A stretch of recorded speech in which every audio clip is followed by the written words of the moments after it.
Տնտեսական հեղափոխություններ է խոստանում Հայաստանի կառավարությունը Միացյալ Նահանգների փոխնախագահի այցի արդյունքում։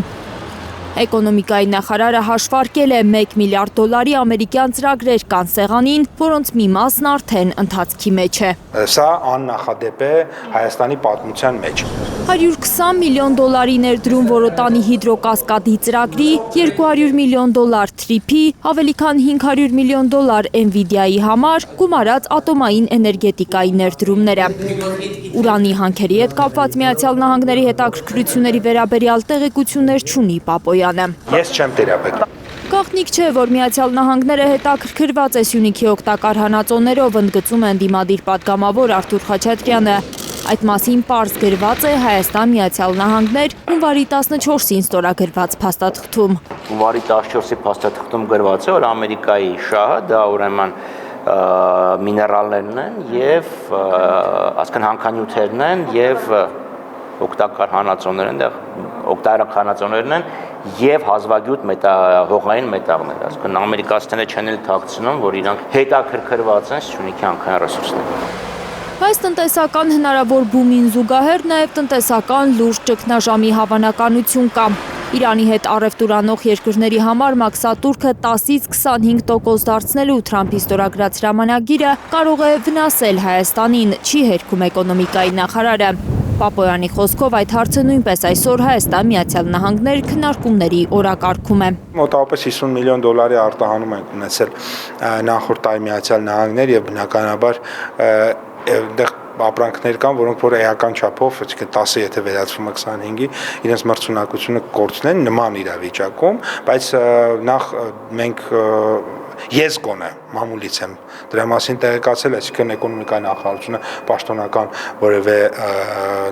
նամակ կամ հաղորդագրություն նոտա չի ստացել ոչ ամերիկյան կողմից, ոչ ԱԳՆ-ի միջոցով ամերիկյան։ Արթուր Խաչատրյանի խոսքով Հայաստանը միշտ կարողացել է Թեհրան-Վաշինգտոն դիվանագիտական փոխհրաձգությունների պիկին խուսափել փամփուշտներից, բալանսավորված քաղաքականության միջոցով։ Հիմա ամենայն հավանականությամբ խուսափել չի ստացվի։ Եվ Միացյալ Նահանգներ Իրան հակամարտությունների նույնիսկ ամենավատ պայմաններում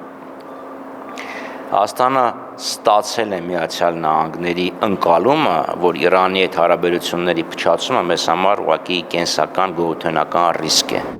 Ընդդիմության համոզմամբ Իրանի հետ հարաբերությունները փչացնելու ռումբեր են դրված նաև Թրամփի ուղի նախագծի տակ, որի իրականացումը Պապոյանի խոսքով այլևս անխուսափելի է։ Թրիփը արդեն մտել է առարկայական փուլեր, թրիփը գնացել է այլ ոչ մեկ չի կարող հանգնել։ Թրամփի ուղի ծրագրում ռուսական հնարավոր ներգրավվածությունն ըստ էության եւս մեկ անգամ հերքում է Պապոյանը, միաժամանակ արձագանքելով նաև Ռուսաստանի արտգործնախարարին, որ Հայաստանի ազգային ժողովի նախագահի հետ հանդիպման ժամանակ հիշեցրել էր Հայաստան-Ռուսաստան-Ադրբեջան պայմանավորվածությունների մասին, որոնք նաև կոմունիկացիոն հարցեր են ներառում։ Թրիփ է, իսկ թրիփում երկու կողմ կա՝ Միացյալ Նահանգներ, Հայաստանի Հանրապետություն։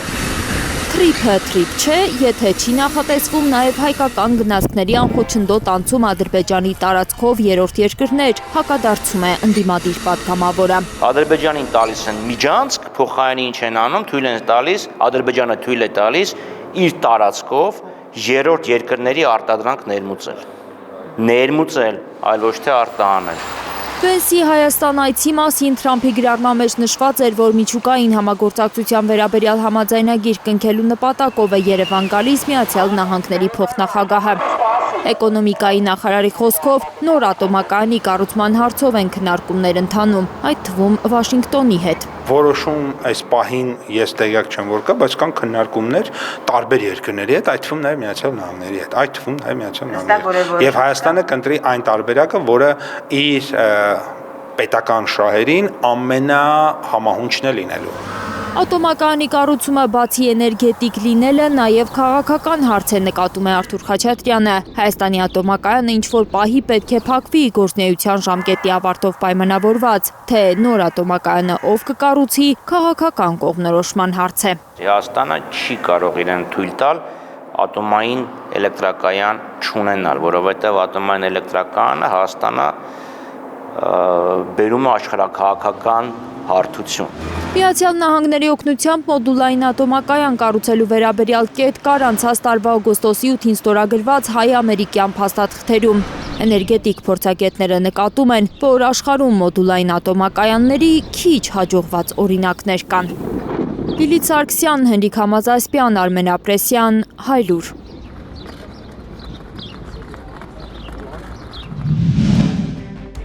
Հայաստանում եւ աշխարհում տեղի ունեցող իրադարձությունների մասին առաջին իմանալու համար բաժանորդագրվեք մեր ալիքին, սեղմեք զանգակը, որ բաց չթողնեք ամենահրատապը, ամենակարևորն ու հետաքրքիրը։